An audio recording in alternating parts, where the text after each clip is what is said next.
Welcome to the latest SIGA and Soccerex webinar series, a collaboration between SIGA, the world's leading organisation for sports integrity, and Soccerex, the premier platform for football business to network and learn. This second episode of the series, No Such Thing as a Crisis, focuses on the topic of the moment, the proposed European Super League, and explores why such a proposal should not be seen as the end of change, but taken as an opportunity to start new governance reforms.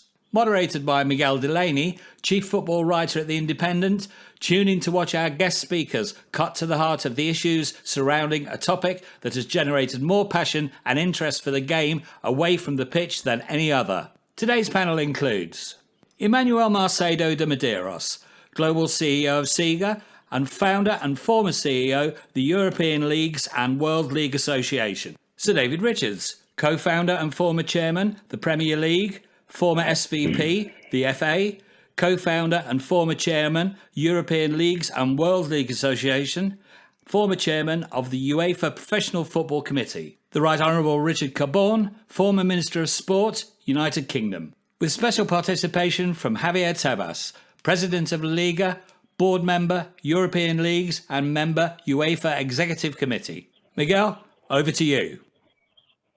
Hello, welcome to the latest SIGA. Sorry, just interference there. Hello and welcome to the second episode of the SIGA and Soccerex webinar series, where we again dissect the fallout of the European Super League. I'm your host, Miguel Delaney. So before we get to our stellar group of speakers, we have exclusive footage with La Liga President Javier Tebas on the Super League and his opinions on all the drama. So we first asked Javier, were the plans to him a surprise, and was it in response to the sustainability problems facing European football? Bueno, se ha presentado ahora, pero hay que pensar que la amenaza de la Superliga es un tema que lleva 20 o 25 años encima de la mesa, ¿no?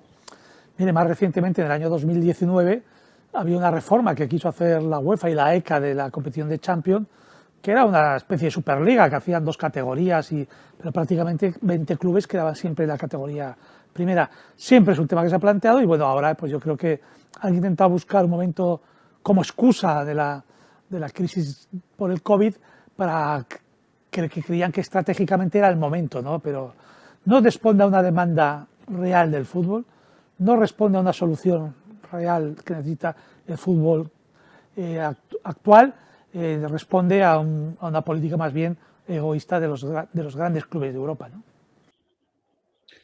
Next, we delved into Mr. Tebas' views on the Super League and the changes of competition structure. Bueno, yo creo que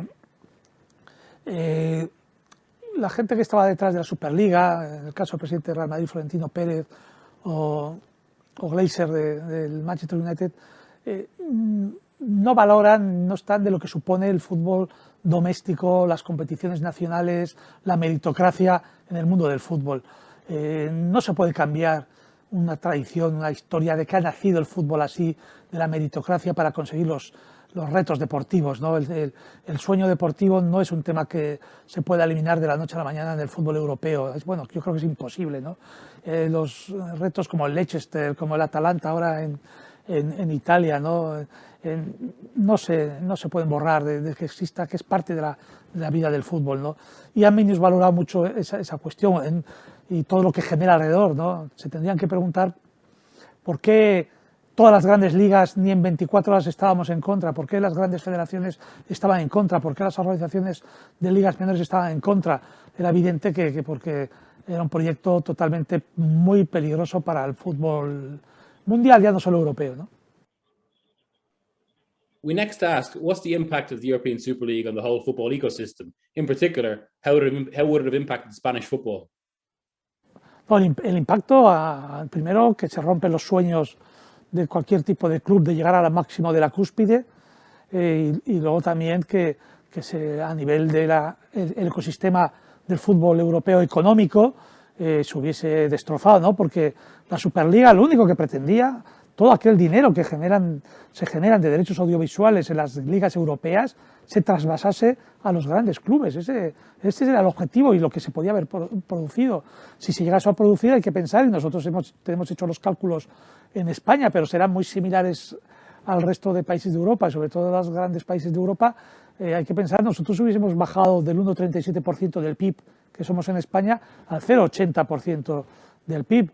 De los más de 160.000 puestos de trabajo que se genera el fútbol profesional en España, directo, indirecto e inducido, se hubiesen perdido cerca de 50.000 puestos de trabajo, ¿no?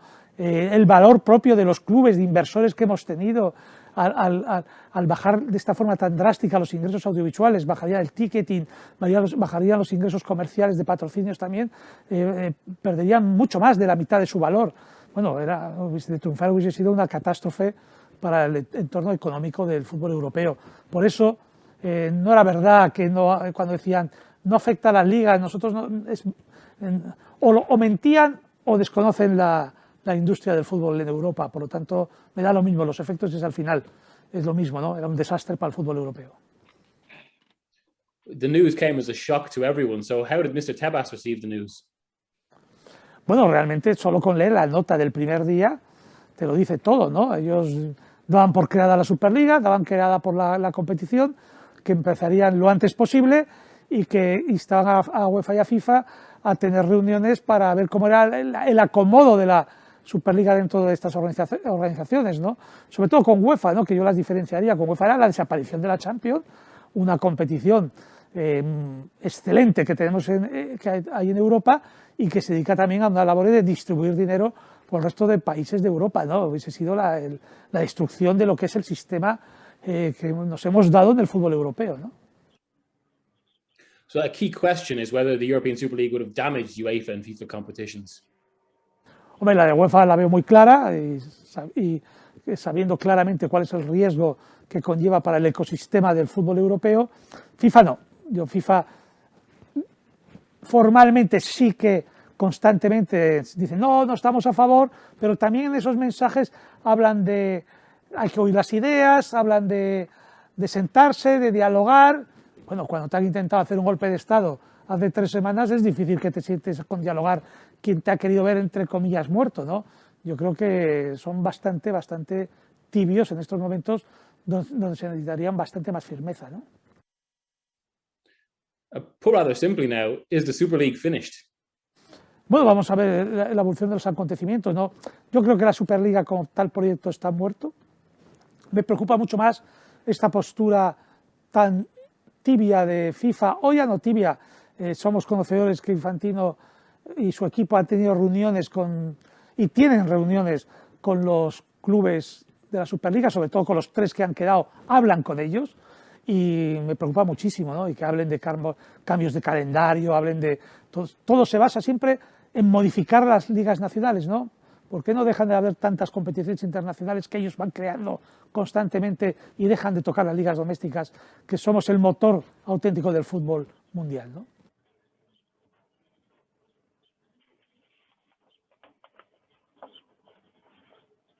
Actually, is that with the league? They want more. No, lo que están planteando es más competición, más partidos para quitárselos a las ligas domésticas, ¿no? Para que el dinero fluya solo para los grandes clubes y esta organización, en este caso como sería la FIFA con el Mundial de Clubes, ¿no? Es evidente que todo lo que están planteando es imposible, no cabe en el calendario, todos los nuevos partidos que se están planteando y nuevas competiciones.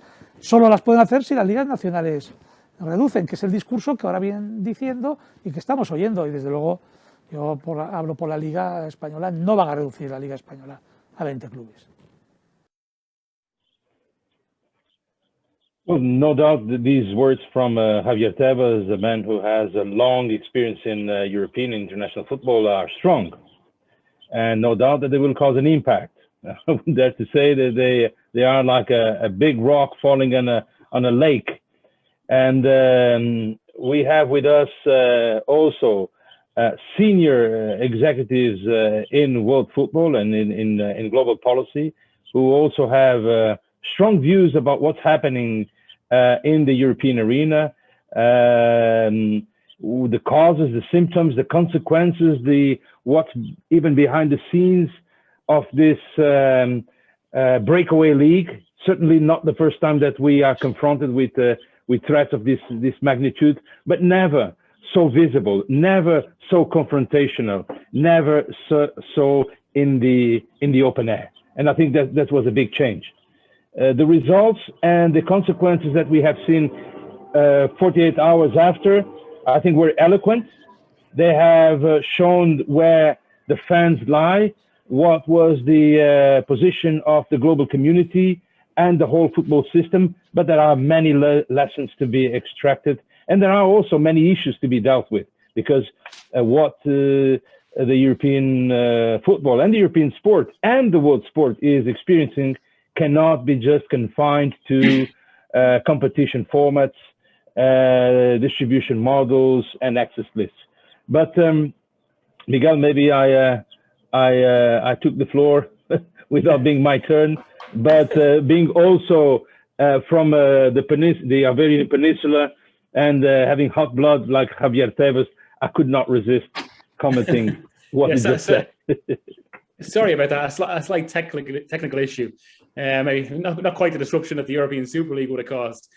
But I mean, I suppose that just to kind of kick off the discussion and to frame it really, I suppose it's worth stepping back a bit and looking at it in its whole.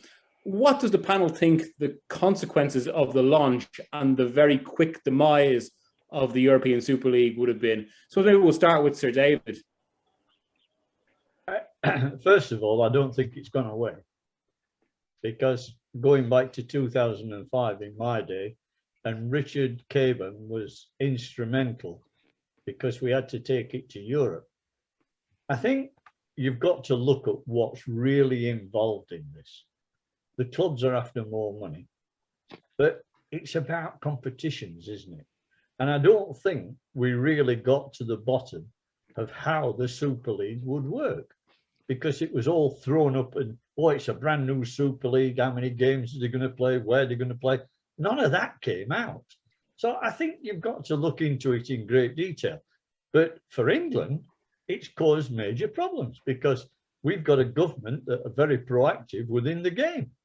And they're now talking about a regulator, and Richard can answer this question in great detail. They're talking about a regulator, they're talking about fans on the board. You know, we've got 20 clubs that basically belong to entrepreneurial billionaires. And I think once we start talking to them like this, they say, okay, you can have the club. It's X millions. Who's going to buy it? What's going to happen to them games then? What's going to happen to the fans? You've got to be so careful. In England, we are so regulated with different parts, with VAT, with PAYE. We are regulated to the hilt. And the league is managed extremely well. The failure on this part was that nobody knew what was happening. Because if the Premier League had really known, the board would have done something about it. But I don't think they really knew. I'm not certain, but it's just an instinct that I've got. But Richard, go back to 2005, when Nellie Kroes had us in her office and she was talking to us about what it really means to have a regulator. Listen to this, Miguel. Yeah, I think Miguel as well. I think we set off with the fact that English football was being threatened in terms of its structure, and English football is not just the Premier League. English football is 2 million young people playing football in football clubs in the pyramid. Now, we talk a lot about the pyramid, and I don't think people really understand the importance of the pyramid, the structure, not just of football, but indeed of wider sport across Europe, and how we are able to use sport to drive many agendas: social inclusion, education, a whole series of agendas that are driven by sport. So what we are talking about here, which I think is very important indeed, is how we not only maintain but enhance the pyramid structure and make sure it can't be threatened by 6 clubs, as far as England's concerned, and 14 clubs. And as Dave was saying, we had this in 2005 on my watch as the sports minister in the UK. And there was the potential breakaway at that time And we took steps as ministers of sport across the European Union, and in Liverpool, as it was, we had a sports ministers meeting there, and we decided to set up a review, which we did, and well, the Arnold report, as they call it, and that laid out a whole series of steps and strengthened the licensing system that is used by UEFA as well. And that's something I think we can come back to see how we can control the power of these clubs.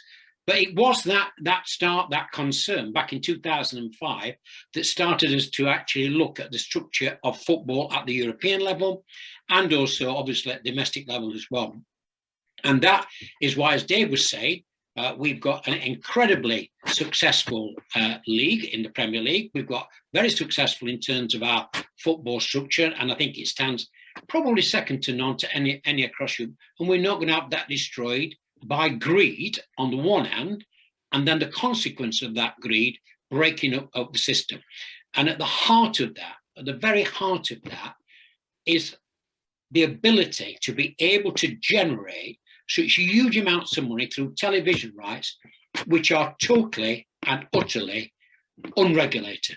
And going back to the very point that Sir Dave has just said, Nelly Kroes, when we met her as the European Commissioner on competition, she said, Minister, the fans are getting a bad deal. And that's why we're insisting on the Premier League actually curtailing its powers. And she wants to break the whole lot up. And also UEFA at the time as well had to change many of their structures to abide by somehow the constraints that were brought out by the European Union at that time. And indeed, it was broke up to 6 modules for the Premier League, as Dave knows, and indeed the clubs know as well. But what it did not do, was actually regulate in any way the monopoly, the cartel that is operated by 20 clubs who sell their rights, unlike any other part of business in the UK. Any utility that is a natural monopoly is regulated.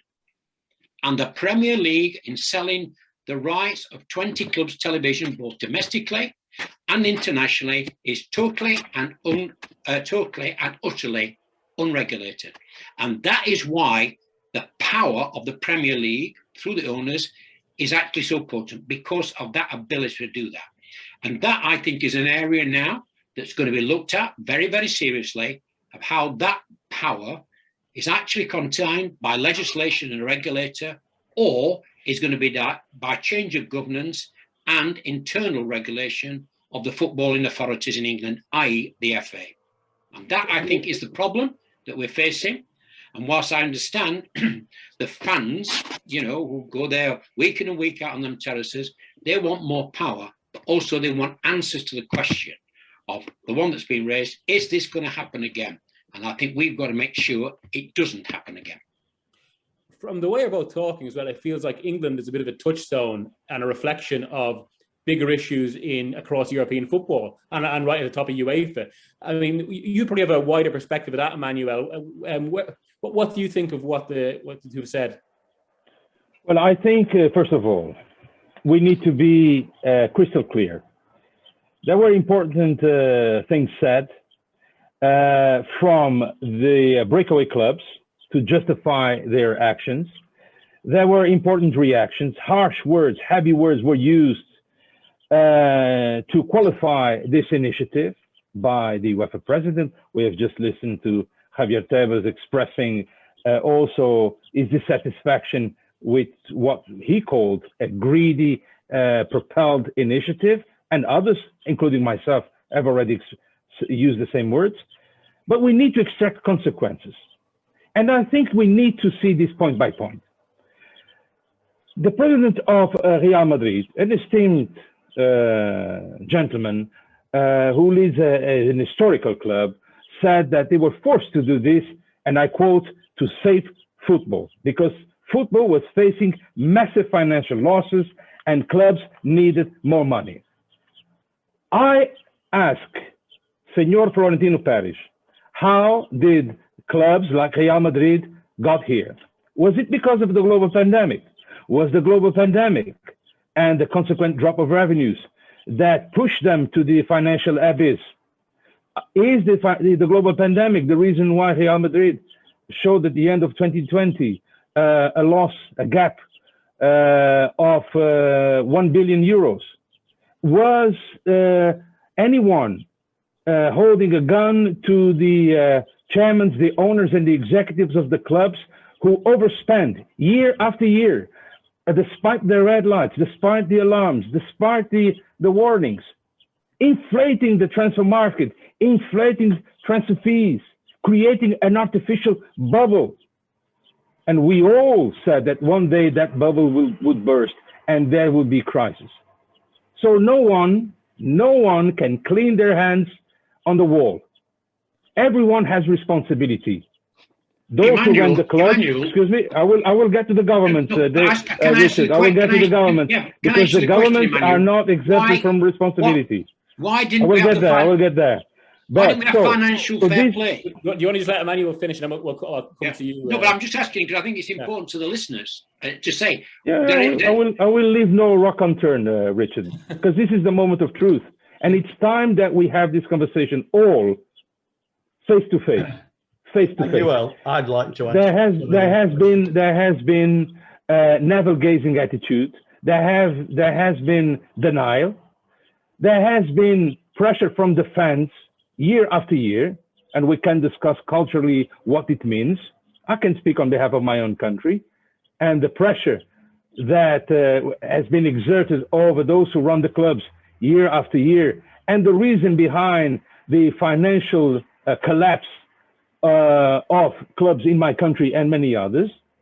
So no one is exempted from responsibilities. The first step to find solutions is to be honest with ourselves and recognize that things could have been better. Even club licensing and financial fair play at national level in many leagues are just cosmetic measures. They don't go deep. And now we are discussing clubs being in financial distress, but they have been walking towards the abyss for many years. We have seen that. And so this has to be acknowledged. This has to be acknowledged. Now, beyond the European Super League, and I think it was something that could have been avoided. It should have been avoided because it was clear that it was against the fans' wishes, and the fans are the consumers. They have the legitimacy, but they also have the financial power that fuels all the business. It was against the law. It was against EU law, first and foremost. A close competition is against EU law, and it was a nonsense in all respects. There was no financial solidarity vertically to lower clubs, and this is something that needs to be equally addressed. But beyond the European Super League and its ramifications and shockwaves and power struggles, who are far from finished, I ask, over the last 10, 15, 20 years, since 2006, the Arnault report that you mentioned, Richard, have we solved the issues and the challenges regarding the players' transfer markets? Have we dealt with the club ownership investments, offshore vehicles, with the threat of money laundering ever present, with criminal infiltration like wildfire? I don't think we have. So this is a great opportunity to put everything on the table, to have a positive and constructive discussion, and once and for all, focus on the solutions that people demand to continue to invest their trust, and the business community the same. Did one of you want to pick up on that before we? Sir David. Miguel, Emmanuel. First of all, since 2005, if you look at the Premier League 20 clubs records, you'll see that very few of them have lost money. This last 10 years, every club has made a profit. The redistribution of that wealth is amazing. I was not referring to the Premier League, just to be clear. But the Premier League had 6 clubs that were in this. And first of all, we don't really know what the Super League, all we got is they're going to form a Super League and they're going to play games. Now, England, the big 6, have always been chasing Barcelona. They could never, ever keep up with the revenues that Barcelona got. So there were a lot of problems with players. And it's been a problem for a long, long time. Now, the debt that's in Spain, there's not that kind of debt in the UK. It wouldn't be allowed. There used to be until in 2004, 2005, 2006, we started to get hold of it and say, we're not going to allow this kind of money to be put to players and agents. And we've actually conceded and kept up with Spain because Spain's been paying phenomenal bloody money and wages and transfer fees. England have tried to keep up with it. This year, there's only one club in the league that's lost money. One club. All the rest of them have said. Now, but England, in many cases, English football and the Premier League is an oasis compared to the rest of the world. Yeah, but you know, you are broadcasted in 219 countries. You know, you and me worked extremely hard for 12 years in Europe trying to get the same kind of regulations into European football that we've got in the UK. England were trying to set the scene. You and me ran with that torch for many years. Exactly. But it was always difficult. It was always difficult with Spain, always. You know, and I think what's happened here, we've heard this word about it's a Super League, and everybody's joined it and said it'll destroy football. We don't know enough about the internal workings and what was going to happen. Me and Richard know some about the past, but what's happened, it's been blown up. The big mistake that England made is the 6 clubs did not go to the Premier League and tell the Premier League board, we're going to discuss this. This is what we're going to discuss.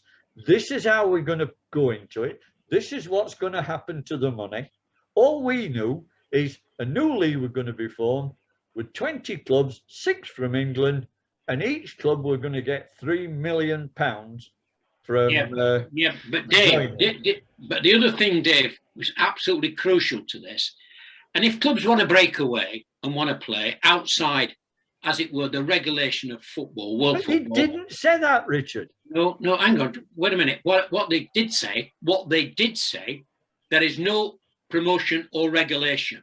Relegation, I understand. That is absolutely fundamental. That was the heart. That was at the heart of the Arnault report. In fact, at the beginning, the very opening paragraph of the Arnault report says the difference between the type of structure that you've got in the US and what we have in, not just for football, but for sport generally, across Europe, is the pyramid structure. They were threatening, they wanted to bring into football, into European football, a structure that would have undermined the very structure that we take from top to bottom for 2 million kids who are kicking a ball around in a park, and what we have been able to do in terms of that redistribution of money, to put all the 3G pitches in, to start developing women's football, to start developing the whole structure of football, they were prepared to put that on the chopping block for greed. Now, that's not true. That is not true. You tell me the difference. What is correct is what you've just said about relegation and promotion. Well, that's it. But hang on, Richard. There's no way in this country we're going to allow anybody to infiltrate or destroy the pyramid of football. And there's been nobody worked harder than you putting money into things.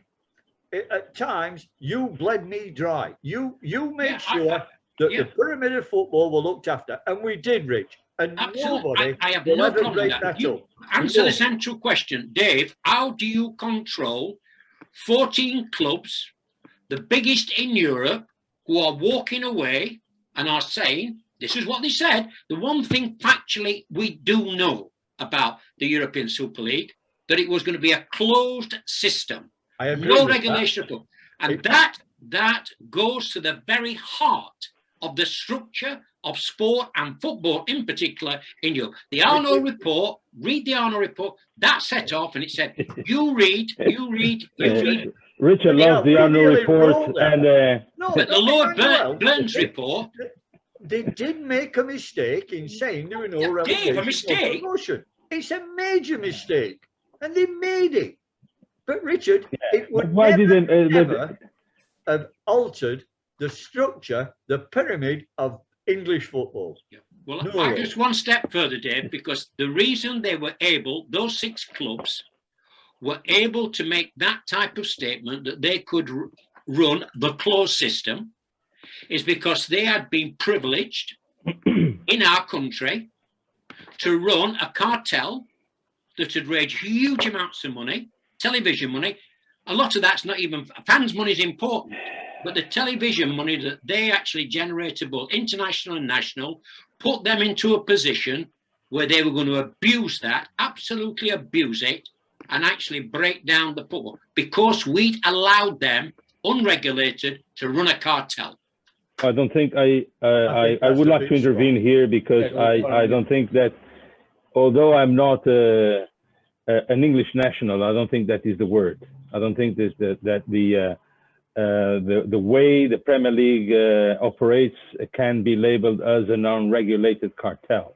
And we already had this conversation. No, I didn't say that. No, in all due respect. And the collective selling is unregulated. I think it's one of the most regulated sectors in the world. Due respect, Emmanuel, when I sat down with Nelly Kroes as the European Commissioner for Competition in 2005-06, and we were arguing about collective selling, she said, and proved it with unreasonable doubt, that collective selling of 20 clubs' television rights was in itself a cartel. Now, you tell me where that's not because if it is a cartel, that is an unregulated cartel as well. No, I disagree. Where is the regulation? I disagree, but more important than the semantics and the legal jargon, it's this.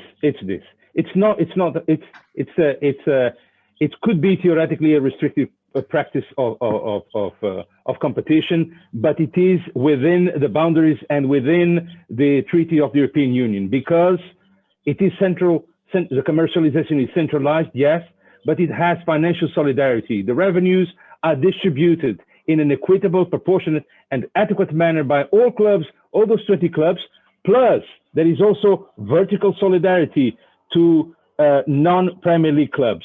Now you tell me, how can sport be successful and be a shining example of a successful business sector, almost self-sustained in some countries, if it was not for central selling? Central selling is the bedrock of the commercial success of sport, not just in Europe, but in the world, provided it is done properly with a sense of financial solidarity. This is what enables clubs and leagues to generate income streams that are reinvested back into the game from organization of competition, tournaments, youth development, community projects, social responsibility. And we have, excuse me, Richard, let me just finish for the sake of coherence of my explanation. The past year, we have gone through a living hell with this global pandemic. Have you seen the expression of solidarity from the world of football? Yes. That too has to be acknowledged. Fantastic. It's not just to always to mention about the money. Football has to be ashamed of being a successful business sector. I don't think it is. No, I don't think it is. Not doing it. Because it's not limited at the expense of governments. You're not defending the ESL. I'm not defending the ESL. I am not defending the European Super League. Of course not. I was the first to criticize. Well, fine. Let's talk about like I did in 2000, like I did in 2005, and like I did 4 years ago when UEFA was under the crisis, or 6 years ago when the UEFA was under the crisis of leadership, and the clubs got more power on the negotiation table, in detriment of the leagues. Perhaps the leagues also have reasons to analyze why clubs got so so powerful and start dictating the rules of the game and negotiating with the gun on the table and threatening the UEFA every 3-year cycle to get more and more money. But I'm glad that they did what they did, because now everyone knows where everyone stands. And the fans have expressed themselves, the sponsors have expressed themselves, and now we are left to 3 of those dirty dozen. We are left to 3 clubs that refuse to face the reality. No, But beyond that, but beyond that, the central selling of rights, provided it's done properly, and the Premier League has been an example of best practice in this sector, has been the best practice example in this sector. Nobody better, Emmanuel. And Dave deserves applaud for that more than anyone. So I refuse to agree that it is an unregulated cartel. I didn't say that. No, Emmanuel, I didn't say that it was unregulated. In that, I said the television selling rights is unregulated. No, it's not. It is not. Excuse me, it is not. It is not. It is unregulated. You know why it is unregulated? In my country, for example, where shamefully we have a situation of individual selling of rights, where you have a de facto monopoly of 3 clubs that perpetuate themselves at the top of the ranking, because if they have more money, they have more successful on the sporting ground. Yeah. This is unregulated. This is unregulated. See what the Spanish League has done. The Spanish League has operated a true revolution with the central selling of rights, so that they could have more competitive balance, more uncertainty of results.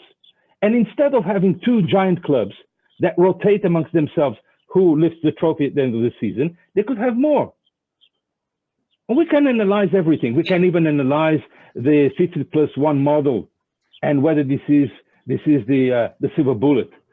But I think we cannot throw the baby out of the window with the bathwater. There are things that must be addressed. Yes. Club ownership must be addressed. Absolutely. Start by assessing, overseeing, scrutinizing the credentials of those owners. Who are the ultimate beneficial owners? Where is the money coming from? Where are those investment funds based? Who is behind them? Ask governments.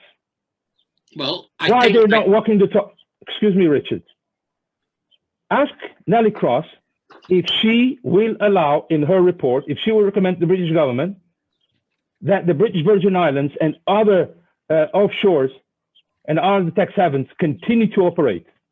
The Americans gave a very eloquent lesson now when, under our request and Transparency International and other organizations, they have legislated, the Congress, they have legislated to stop shell companies. Are we allowed these shell companies to continue to exert opaque influence in the world of football?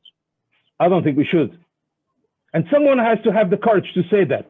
Someone has to have the courage to say to OECD, enough talking, action is needed. Someone has to have the courage to say to the European Commission the same. And the governments. Stop acting like you are in elections every day, in the political campaign every day. We need reforms. Where are they? No wonder people are protesting in the streets, because they feel that there is no one listening to them. Emmanuel, what reforms do you actually want? What reforms do I actually want? Just on it, sorry, just to put across for a second. Governance and integrity, Emmanuel, and they are all, sorry, they are all published. They are all published. But also, universal standards contain those reforms. But more than just those universal standards on good governance, on financial integrity, on youth development, on child protection, on sports betting integrity, I expect, I demand as a fan, and I am also a fan, I demand independent scrutiny and oversight. I demand that the sport movement exerts the leadership that it has and lives up to the expectations of all this global community. And now it's the time. If we don't want to see another breakaway league threat in a few years' time down the road. Emmanuel touches on an important point there, I think, especially given that regulation is a word that's come up so much. But I suppose if you look at a driving factor of the Super League, ultimately it's because a group of owners, in this case, the owners of 3 clubs, basically see clubs as vehicles of perpetual growth, which I suppose is the Glazers, FSG, and also Kroenke at Arsenal. But in terms of what the possible regulation that Emmanuel is looking at, should clubs, and particularly clubs in England, given what we're talking about here, should clubs not be ring-fenced as social institutions? Is that possible? And I mean, what could we put in place to try and get that? They're private businesses, Miguel. They're privately owned businesses. But I mean, structurally now, but in principle, and given the foundation of these clubs, they are community assets.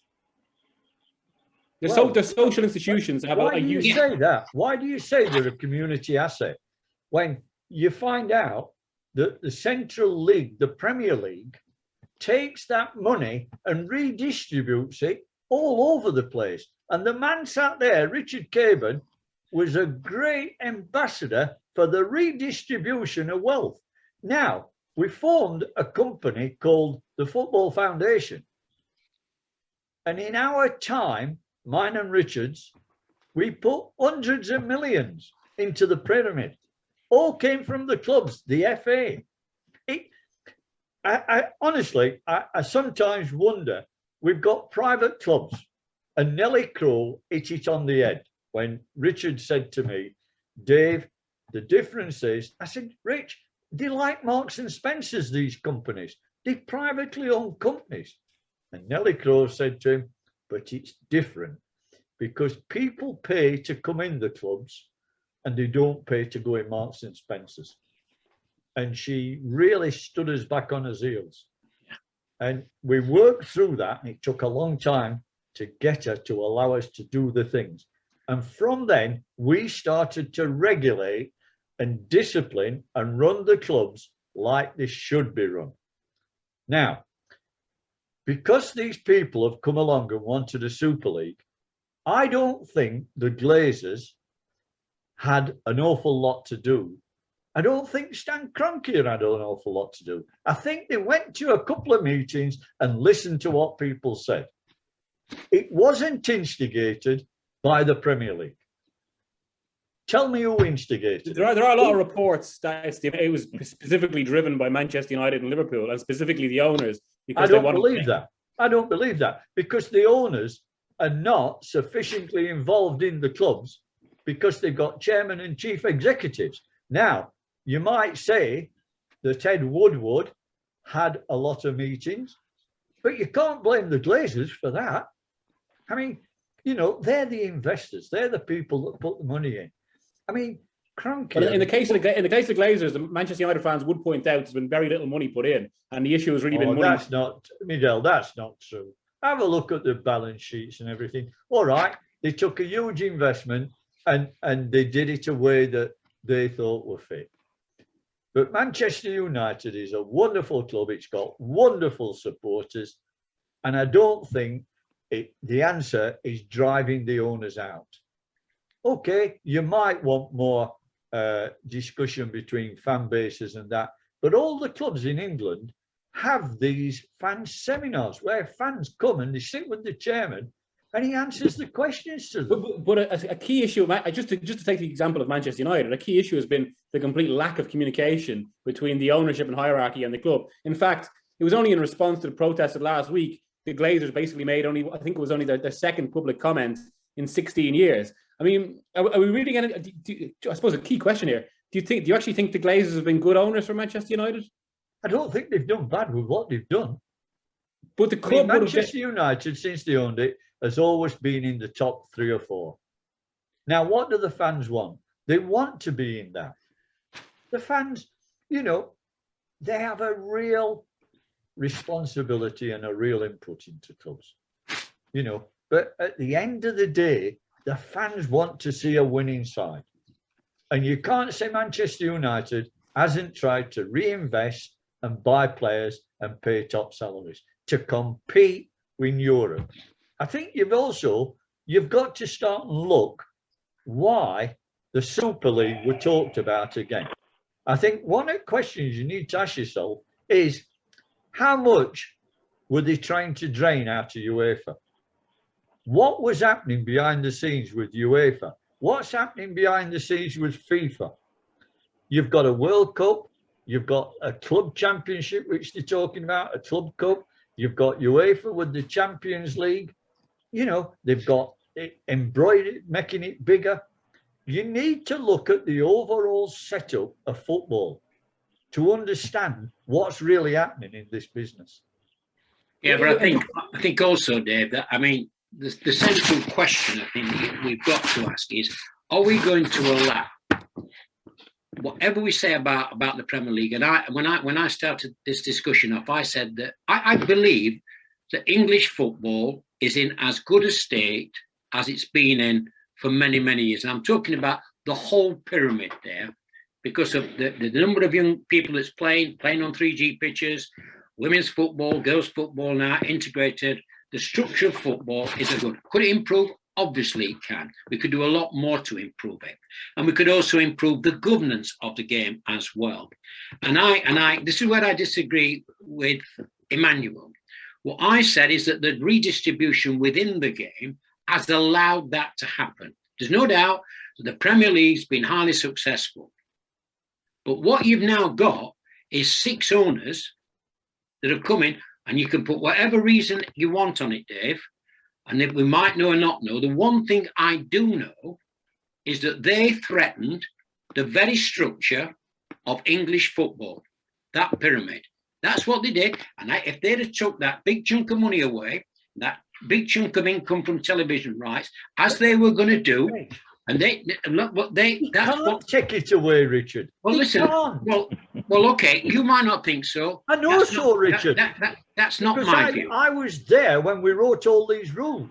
But look, Dave, you may be. And Richard Studemore protected the integrity of the game in the UK. What we can't do is look at European clubs. Me and Emmanuel tried to solve that. Yeah, you might have tried to, but all I'm saying on that Monday morning, that Sunday night and that Monday morning, when people saw what was available at that time, and they saw the structure that they were actually recommending, in fact, not recommending, we're going to carry out, that was alien to structures of sport, which we'd already addressed in the Arno reports from, 15 years ago.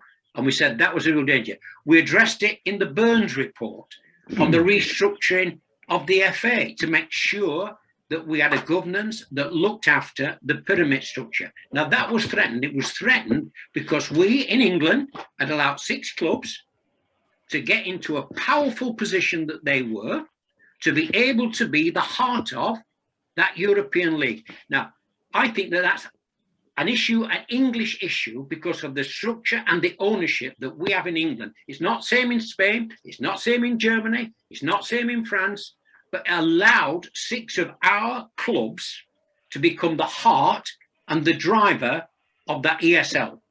And I think we in England have got to have a look at that, which the government's doing. And I think my view is that the government's saying, you better come out with a structure that's not going to allow that to happen, that is fair, that protects the pyramid system. And if you don't, then we're going to do it for you. Okay. And I think that's the choices now. And that's why the Crouch report or the Crouch inquiry that's going on, I think is very important. But I do accept what Emmanuel said. It also gives opportunities to see. I would like to take your lead, Richard, and to say the following. If we want to have this discussion in 2, 3, 5, 10 years' time, exact same discussion, focusing on the exact same dramas, threats and challenges, we have to do only one thing, is to continue the path, to continue to do exactly how and what has been done. Nothing will change, except things will get worse.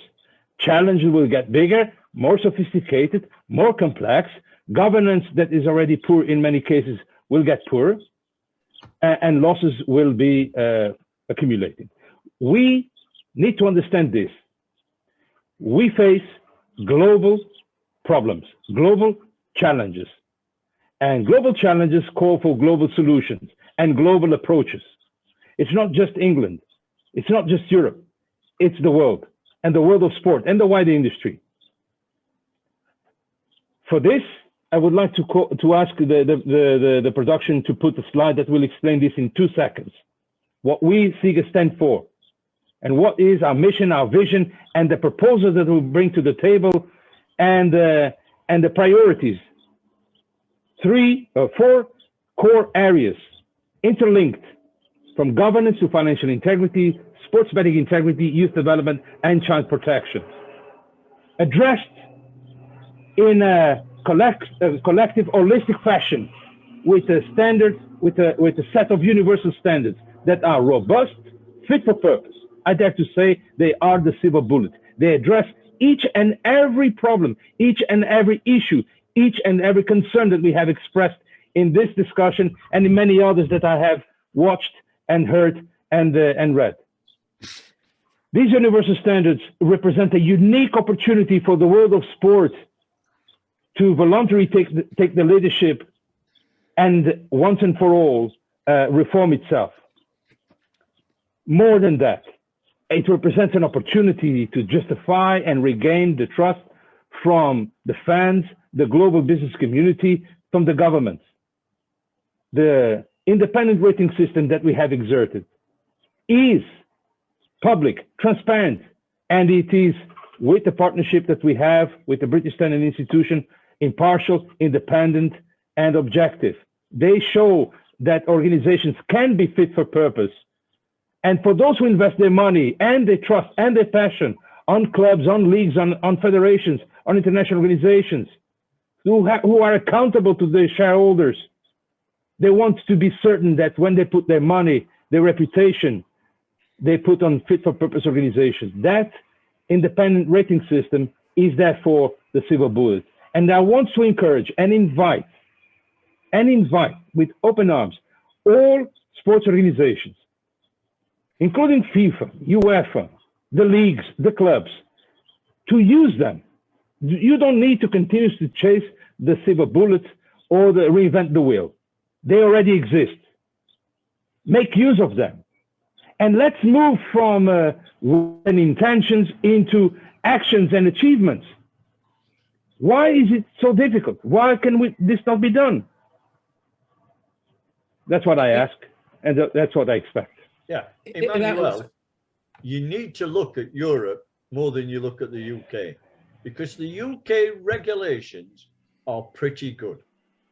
I'm not looking to the UK. No, I'm looking to the forest days. Globally, but look at the countries that's causing the kind of problems that you're talking about. Every country has issues. No one is immune. Okay. Well, start looking at the regulation that we've got and start putting it in, and look how hard we worked at the European leagues to get that kind of regulation. Yeah, exactly. We could never get them to agree. Is it? I mean, we're talking about stuff like pyramid, grassroots, redistribution. But if you actually stand back and look at what created the Super League, what created the Super League was basically that a handful of clubs, and this applies to England as well, 6 clubs were allowed to grow to a certain financial size that they occupied so much of the global football market that it almost made this idea inevitable. I mean, that feels like it's the fundamental problem. And that comes from a lack of regulation in England as well. There wasn't sufficient redistribution to allow that it created almost these Frankenstein clubs. No. And can I say one other issue, which I found when we were bidding for the World Cup? There is a grievance internationally against the Premier League. Now, I'll defend the Premier League. I think the Premier League, in terms of properly controlled, as I've said, is the right way to go, and I've defended that. But I can tell you this, that what many are saying in the international world of football is saying England sucks all the players into England.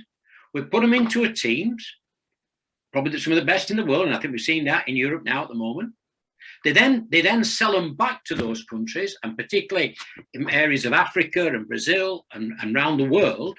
We then take the television revenues of those games and bring it back into England again.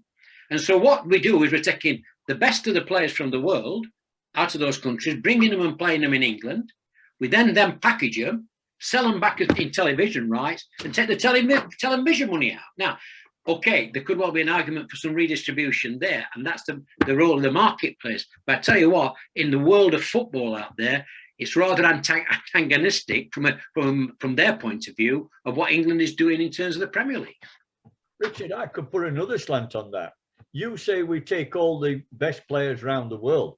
That might be possible. They come to England, they train well, and then we release them to go back to their countries and play for the national teams to beat England. Yeah. What about that? Well, that's another argument, Dick. Well, it happens. It happens. And after a period of time, they've moved back into Europe because they've learned so much here, and it's happening. Yeah, and you can't say that the Big Six have always been the Big Six. Take Leicester City. What a phenomenal rise. Now, they are getting a reasonable amount, but the distribution in the Premier League doesn't give the Big Six that big break to do what they're doing with the Super League. The distribution is fairly fair. I think it is fair.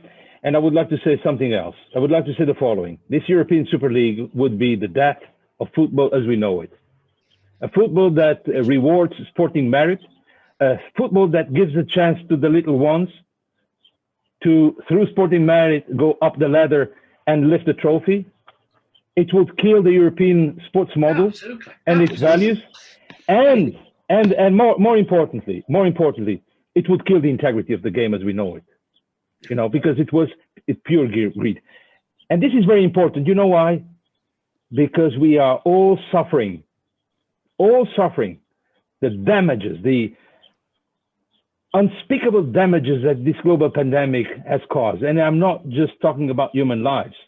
I'm talking about the destruction of the economy, the destruction of jobs, the destruction of hopes and dreams and the future that is in great distress. The motto of the current period, you know what it is? Recovery with integrity. It's not recovery with money. It's not recovery with entertainment. No, it is recovery with integrity. And this is the reason why integrity must be put at the top of everything that we do. We live in a different world. It's a new generation. And values speak louder than the commercial success. And they should be, because that's the right thing to do. So I appeal to all those who have responsibility, not just in football, but in all sports, from the IOC to the smallest, to the tiniest sports organization, to raise this culture of integrity at the top, because now it is the moment. Now it is the moment. Just to move the discussion on slightly, because I think it's important, and it's amazing we're actually still on the first question, but this is probably key to what next, which is, I suppose, not just how you punish the Super League clubs, but how you deal with the issues that created the situation in the first place, how you placate some, how you create a deterrent. So, do you want to go on that, Richard? My view is that we've now got to go, and that's a challenge I think that the British government said in the review that it's got. We've got to make sure we can never stop clubs breaking away. If clubs want to break away and create a league, they've every right to do that.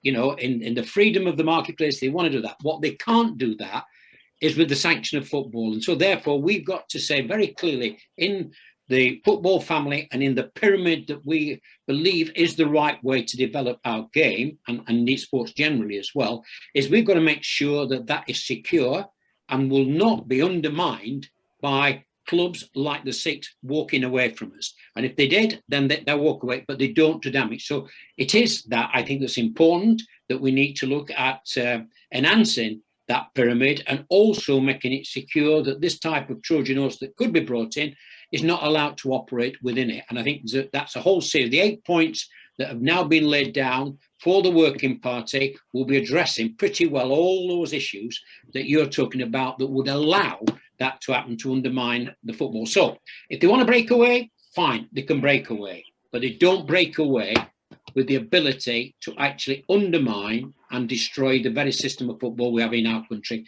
and indeed across Europe. That's the challenge. Richard, are you under the impression the 6 clubs in England were going to break away from the Premier League? No, they weren't going to break. They were going to create a league backed by major bankers in the world, as I understand it. Yeah. That we're going to take huge amounts of money, which effectively got to come from somewhere, and it's be out of football. And they were then going to create a structure that would not allow the Leicesters, which we've been talking about, and indeed other clubs, to be able to achieve the objectives that they have achieved. And also, to me, more importantly, is the kid who's kicking a ball in a schoolyard out there has got the aspirations to be, and the hope, really to go up that pyramid, as it were, and finish the top. The day we destroy that is the day that we destroy the game of football as we know it. I don't believe the Big 6 had any intentions of trying to ruin the Premier League on distribution, because they wanted to continue to play in the Premier League. Okay, long term, the amount of money they've got could have made a difference. But they've then got to fight against UEFA. And then the fight starts with FIFA. That's a massive fight. But could you honestly, Dave, could you imagine the Premier League? What you're saying now, honestly, Dave, do you think that is got the remotest chance of operating in that Premier League on the system that we're talking about, Premier League, and then go midweek and play something on a closed league? It's fantasy world. It's absolute fantasy world. They didn't mean that. These are hard-headed business people. They'd worked out if they could have got away with it, they would have had a cash cow for a period of time, and that would have destroyed many of the structures that we've got in Europe. So you think the 6 clubs could afford to throw away the 150 million plus? In terms of what I saw in the answer is yes. Well, don't you think a bit of that's pie in the sky, Rich? I do, absolutely. But they did it, and all I know is on my watch we had to deal with that in a lesser form. But there were 14 clubs that wanted to break away in Europe in 2005, and we dealt with it. My friends, I would like, if you give me the opportunity, to answer the direct question that Miguel raised with a direct answer.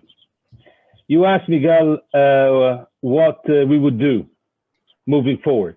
I will tell you what I will do. I will, from this day on, representing the global community that SIGA stands for, and the vision and the mission that we pursue, with the legitimacy that is conferred to us by all our membership and supporters base, I will speak to the president of UEFA, the president of the ECA, the president of FIFPro, the president of the European leagues. I will speak with all ministers of sport of the European Union. I will speak with the major sponsors, the major broadcasters, and of course, not forgetting the Federation of Supporters in Europe. SIGA will not cease, will not spare any effort until we seize this opportunity to instigate cultural change and impel true reforms. And I will be accountable for these actions. And I will announce the result of every meeting that I have, whether the door is open or closed, whether it is a yes or no at the end. With the same transparency that I'm announcing this, I will also be responsible for the results.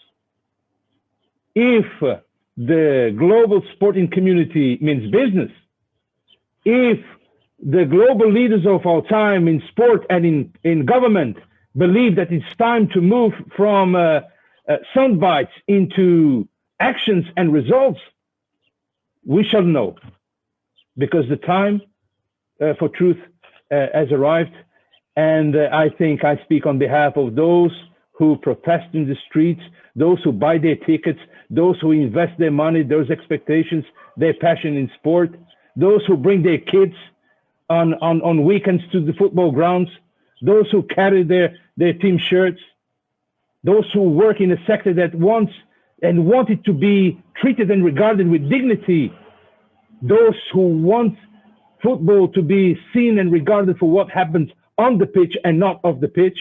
Speaking on behalf of all those, if they allow me, I will do my best. And I know that that Dave and Richard will come along, because this is not a task for one single man. This is a task for all like-minded individuals, all like-minded organizations. And I believe that also the media has an invaluable role to play, not just as a bystander or just as to report the facts, but to influence and to instigate this long overdue cultural change and the reform that sport needs for a long, long time. We're coming to the last promise. That's what I promise, and you can be sure that I will deliver. We're coming to the last 5 minutes. I suppose, given how much debate each question has caused, I might kind of finish up with kind of a last open one. You've all been in the game or around the game and worked on it for years. From all your experience and expertise, what do you see as the next steps in this story? I suppose we'll start with Sir David. I think that football just needs to settle down. It needs to start to kick off. It needs the fans back in the ground. And then I think, like Emmanuel, we've got to try and get him in to see all these clubs at one go. Like I will endeavour to get him in to see the chairman and the chief executive of the Premier League to talk to him about the future. But I'm pretty confident that the English Premier League and the pyramid structure will stay. I don't think the Super League will go away. I think there are people out in Europe who need it more than the Premier League need it. What about yourself, Richard? I think it's building from the bottom up. I think, and I think the review that's been put in place because of the pressure from the fans, and not just the fans, but football generally. It was really, I've never seen anything like it in England, and to some extent across the UK, where there was an uprising and it brought all parties together to say, we're not having this. We're not having our national game, as it were, challenged in the way that it was. So I just think we have to build. And as I say, I think English football, the pandemic aside, when I'm talking about the grassroots, women's and girls football, and the health of football and the redistribution within it, is as good as any, and I think can be better. So we want to build on what happened in 2005-06 with the Burns report, which was a structural review of the FA. I think we need to revisit that and modernise the governance of football. And I think we need to bring in stronger regulation through a licensing system. But absolutely central is that that's within football. My view is politicians should support sport. They shouldn't be leading on sport. And I think that is the key to the architecture that we need to have for good quality, transparent running of football, which will benefit everybody through that pyramid. Now, if we can build that, and we can have our links, which we will do with UEFA and with FIFA particularly, then I hope we can influence others to actually look at that and build it, as it were, from the bottom up. And I think there's an appetite for that, quite honestly, and I think it's taking all the football family with us and saying, for those who want to, as it were, exploit it through greed or whatever it is, I'm sorry, you've got no part of this game. And that will be I think the 8 points or so that has been put down by the government need answering, and I'm hoping football will respond to that challenge. And it was Emmanuel that opened this, so I'll give him the closing statement. What about yourself, Emmanuel? What do you see as the next part of this story? Well, I think the next part of the story, as far as the European Super League is concerned, is simply to address the pending questions. UEFA will address it, the leagues will address it, the clubs will extract lessons. I think I think that is obvious, but I want them to look beyond the European Super League and the mere competition sporting aspects. There are structural issues that must be addressed. There are integrity issues that must be addressed. There are governance concerns that must be addressed. And this is a unique opportunity. And this is why the title of this program is "There is no such thing as a crisis." The crisis is just the beginning of a myriad of opportunities to reform, to transform, and to excel. Renaissance would have not been Renaissance without the Middle Age. So let's take lessons, let's take this opportunity and reform and progress. But I would like to end with a positive note. And of course, I would not mention the progress that SIGA is making in so many fronts, including in youth engagement in terms of female leadership, gender equality, because all those facts are real and they are known. But I will say the following. The G20, the grouping of the leading 20 countries in the world, has announced for this year 3 main priorities. One of them, for the first time ever, is anti-corruption and sport. That is a major, major shift, a major step forward. If we had not believed in our proposals, if we had not believed in what we say in ourselves, the G20 would never have come to this conclusion. So we will insist, we will persevere, we will continue to do our job with a positive message, with a constructive tone, naming and faming rather than naming and shaming, seeking allies, seeking like-minded organizations, and in the spirit of cornership and of partnership, try to advance. For Christ's sake, it is time to do something about these problems rather than just complaining and bickering and throwing this to the next generation to solve. I believe we can do this. And I hope that you believe as well, because I will need you. Well, a good positive note to end on what was a very a fiery but hopefully productive 70 minutes. Thanks everyone for your contributions. And cheers, well done to you as well. Well done. Yeah, cheers.